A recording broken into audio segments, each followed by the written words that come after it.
Yollarımda direkt komandir ölmek istemiyorum. Cavan uşaqlar, əskerim, kan içinde çobalayan balalarım, komandir ölmek istemiyorum. Allah'a yalvarmışam, bize oturmuşam.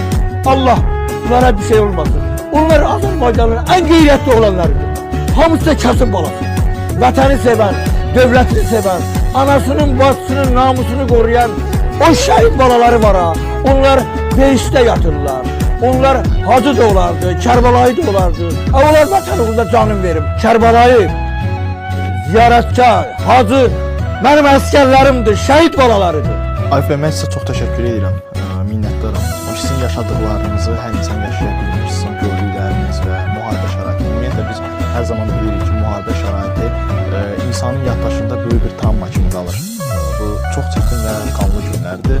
Həmin günləri yaşamaq hər insana nəsib olur, hər insan da həmin travmanın altından çıxa bilmir.